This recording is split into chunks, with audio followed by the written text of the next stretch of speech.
can turn it around and have a look at the writing that's been hiding underneath. The forgotten tablet.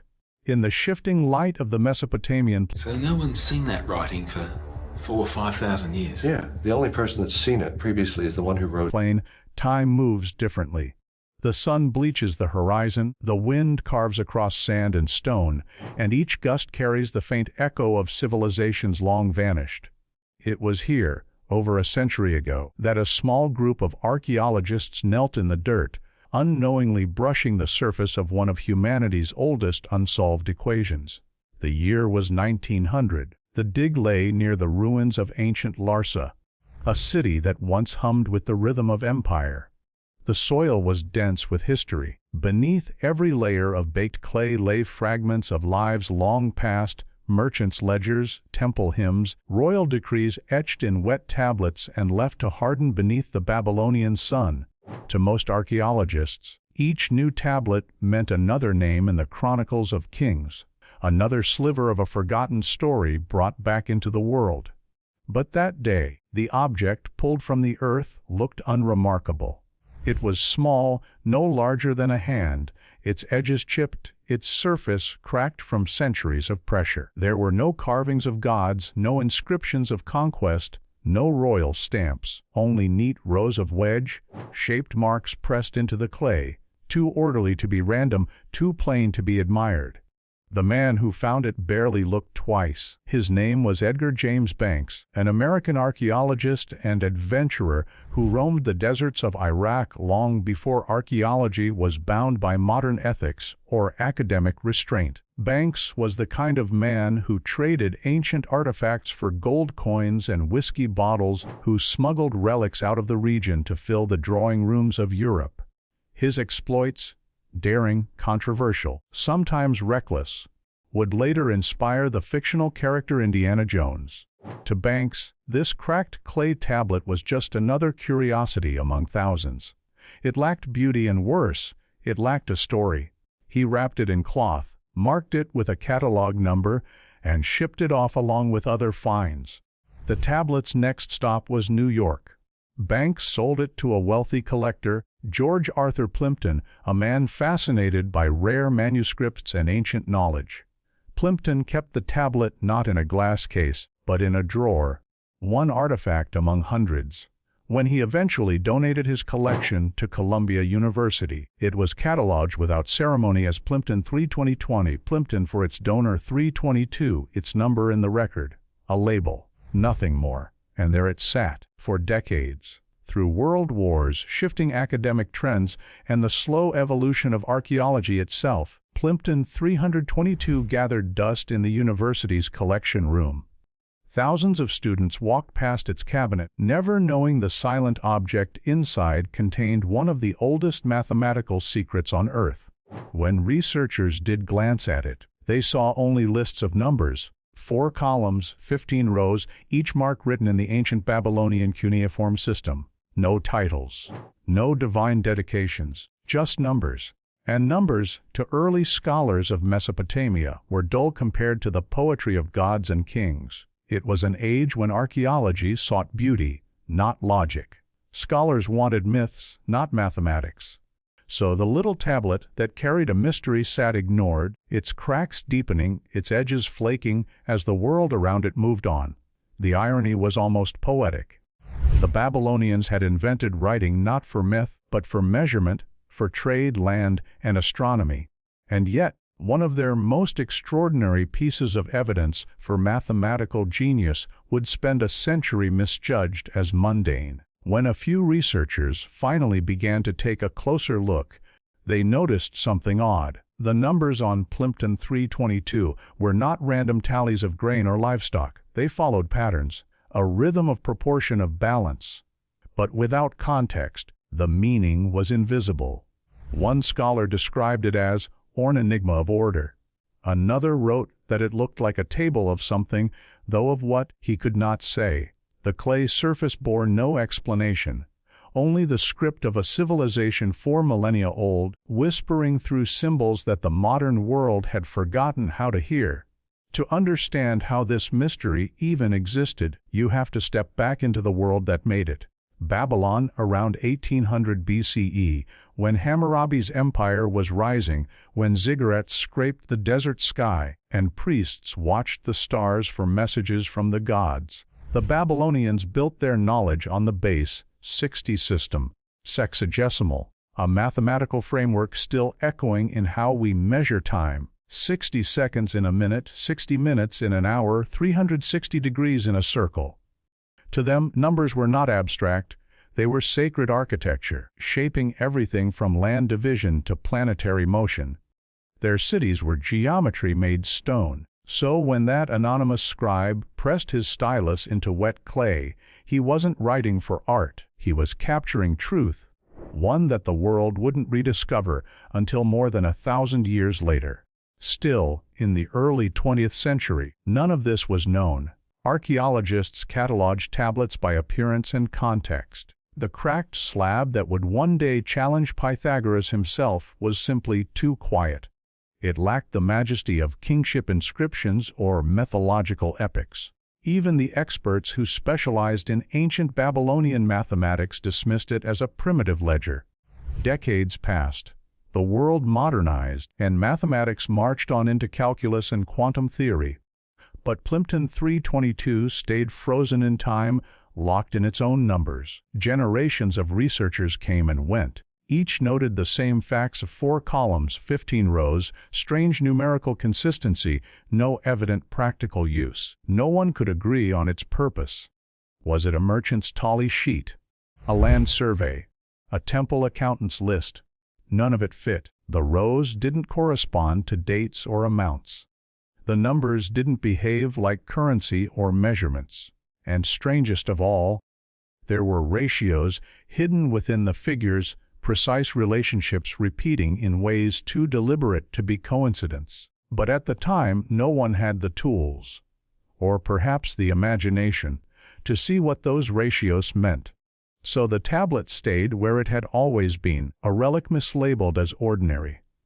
While the rest of archaeology celebrated gods and empires, the greatest revelation of Babylonian intelligence waited quietly in a drawer. It would take nearly a century, and a machine that could think, for the truth to surface.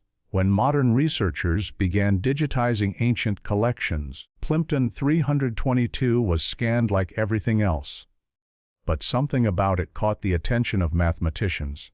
The numbers were familiar in a strange way, like echoes of a formula every modern student learns, but no ancient scribe should have known.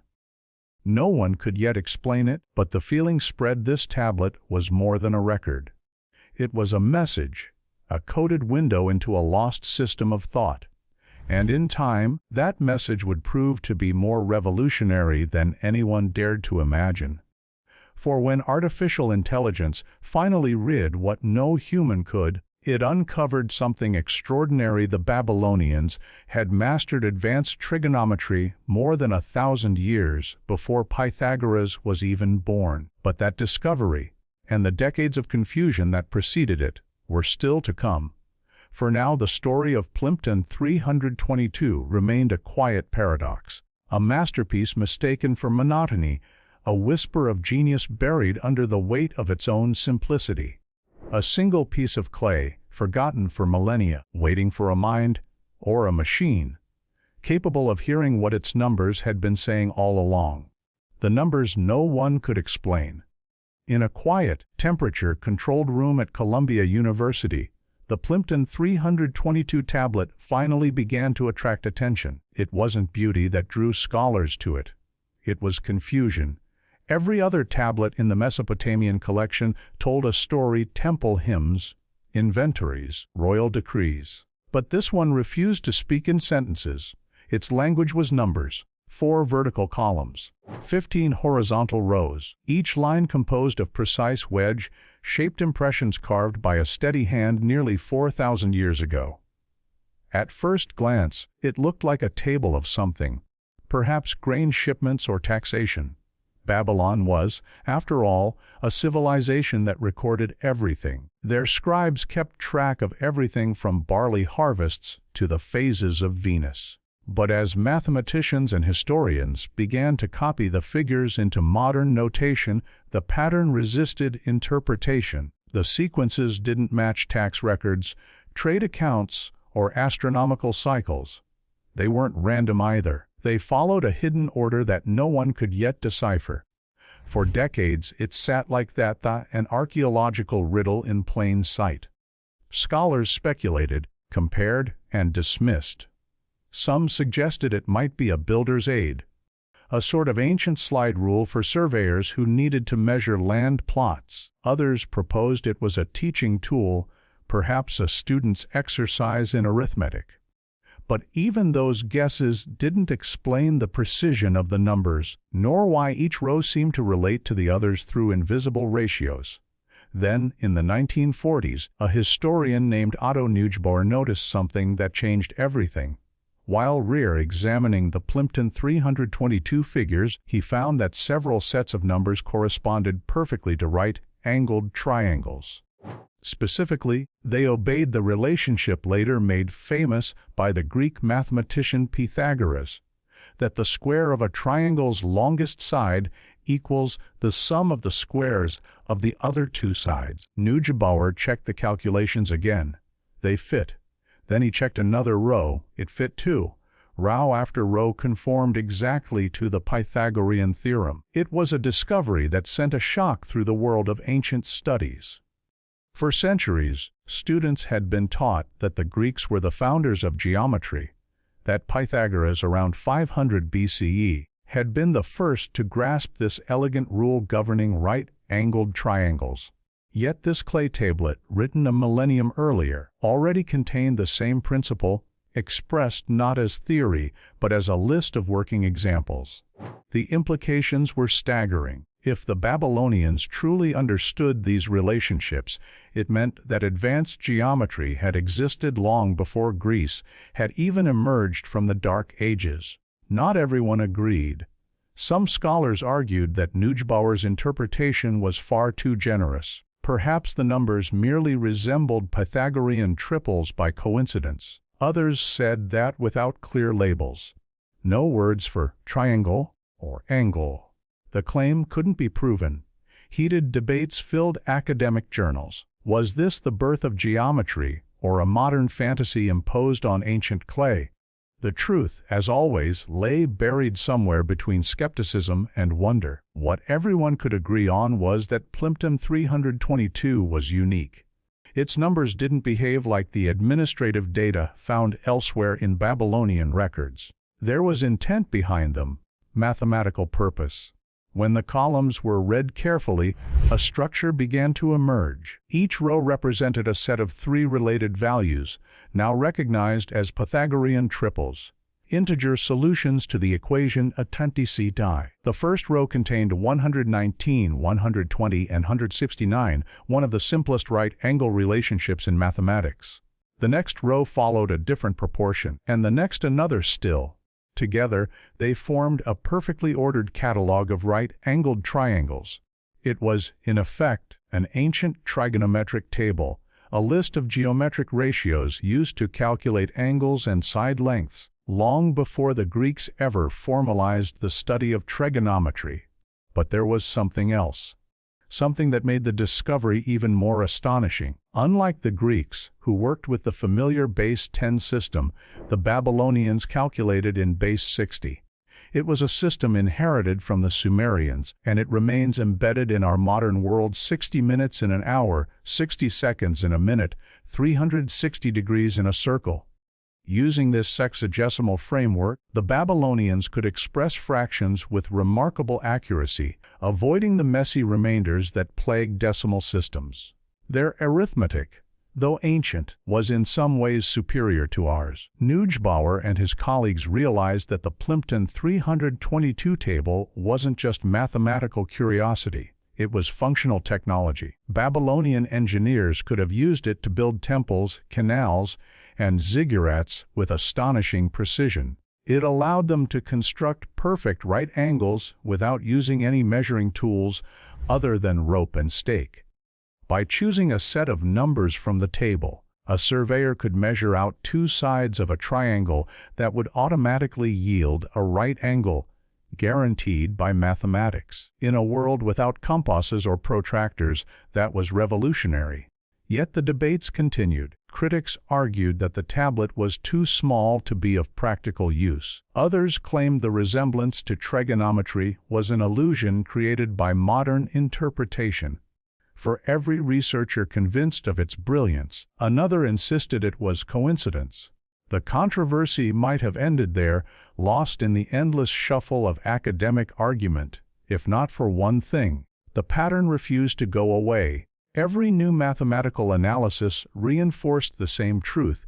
These numbers weren't random. They were generated by a precise algorithm, one that produced exact right triangle ratios again and again.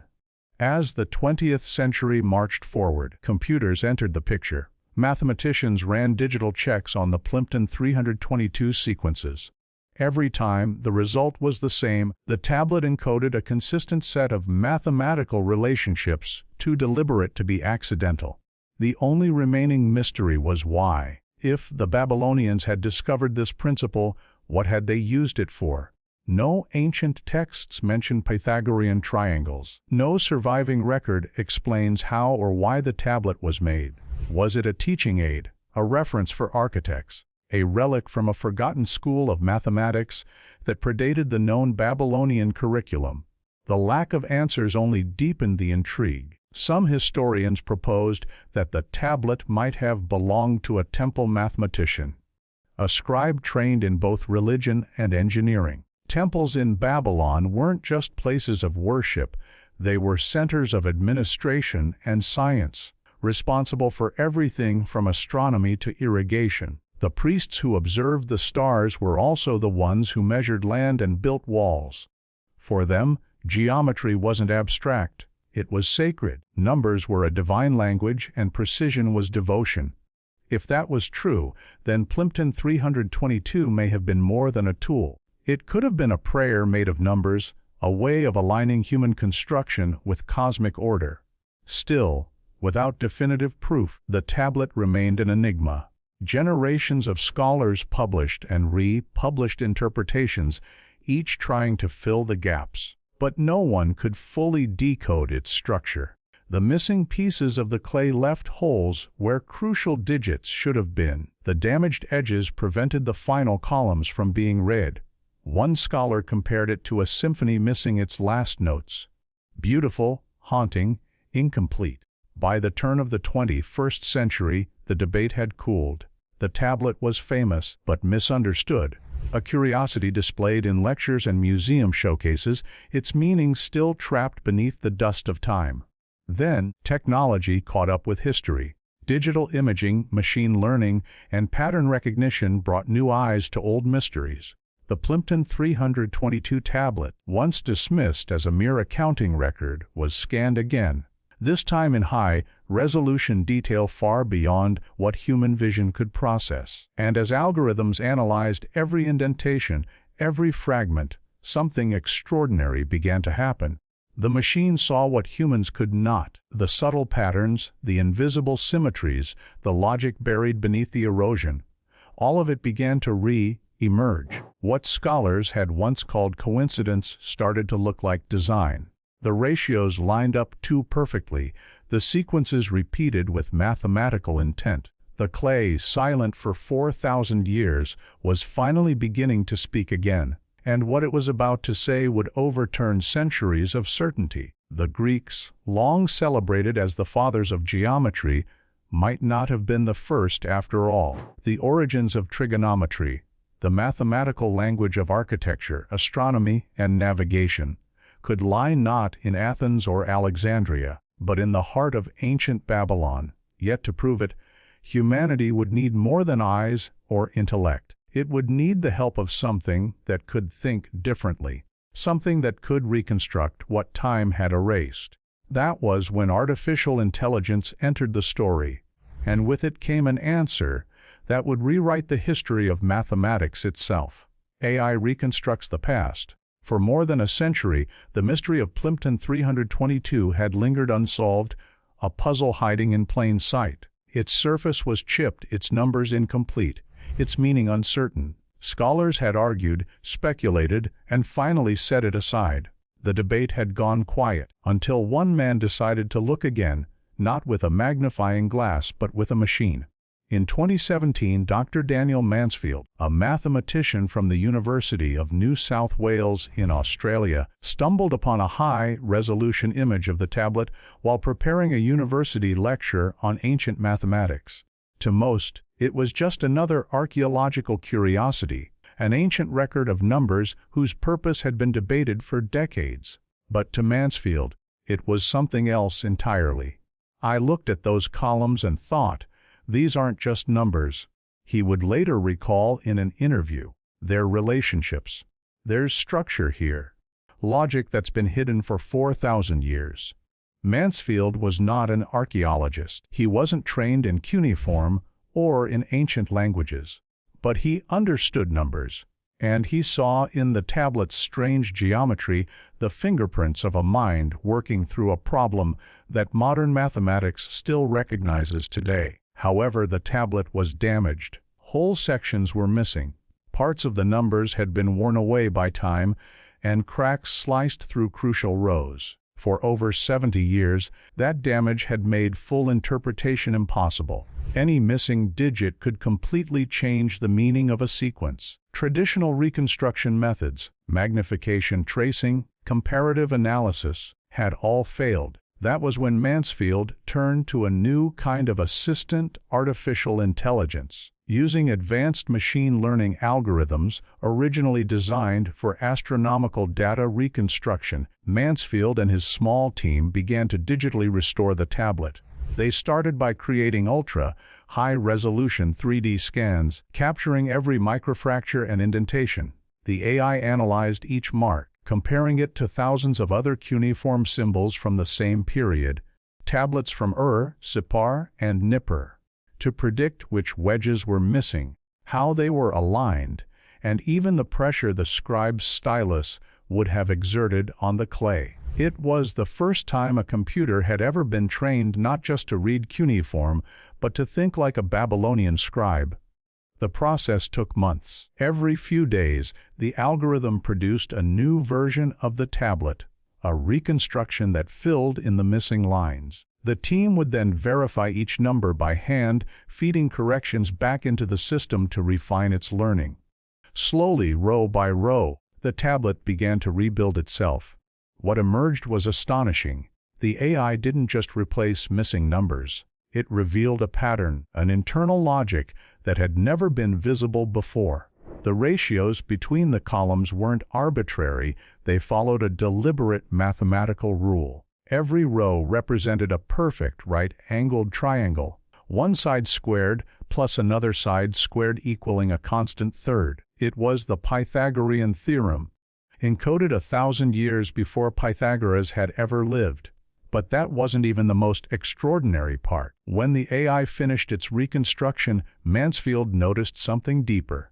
The tablet didn't use angles at all. Instead of describing triangles by degrees or radians, the way Greek trigonometry does, it described them entirely through ratios of sides. The Babylonians had developed an exact trigonometric system based not on approximations but on pure proportional relationships.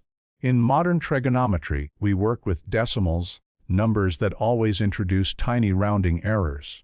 Over long distances or large constructions, those errors multiply. But the Babylonian base 60 system sexagesimal avoided this problem completely, because 60 divides evenly into so many factors 2, 3, 4, 5, 6, etc. It allowed for incredibly precise fractions. The Babylonians didn't need calculators or angles, their ratios were mathematically perfect from the start. In other words, they had invented a trigonometric framework that was more accurate than the one we still use today. To test the theory, Mansfield and his team recreated Babylonian-style calculations. They input the tablet's ratios into modern geometry software.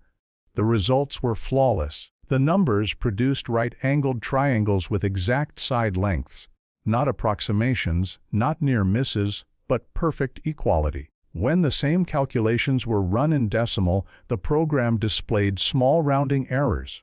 In the Babylonian base 60 format, those errors vanished entirely.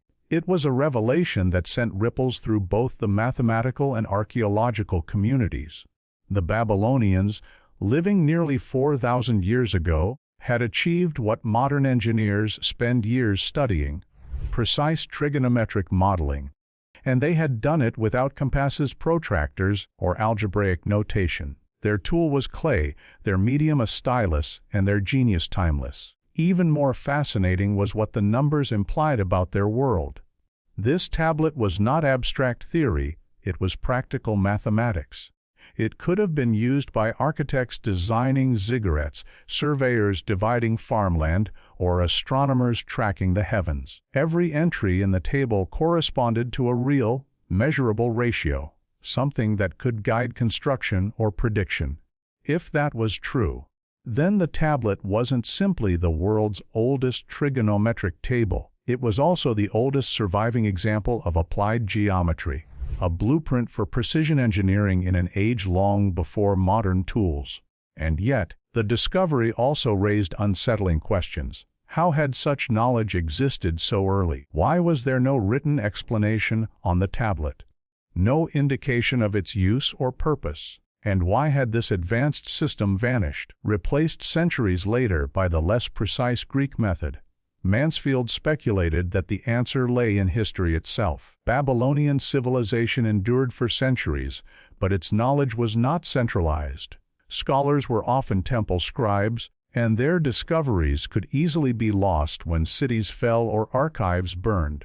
When Greek thinkers like Pythagoras and Euclid arose 1,000 years later, they built their theories independently, unaware that the foundations had already been laid in the sands of Mesopotamia. As Mansfield's team published their findings, excitement spread beyond academia. Headlines called Plimpton 322, the world's oldest trigonometric table. Newspapers described the discovery as rewriting the history of mathematics. Others were more cautious, warning that some claims might overstate the case. But regardless of interpretation, the evidence was clear. The Babylonians had understood geometry on a level once thought impossible for their time. The tablet was no longer a curiosity, it was a message from the dawn of science.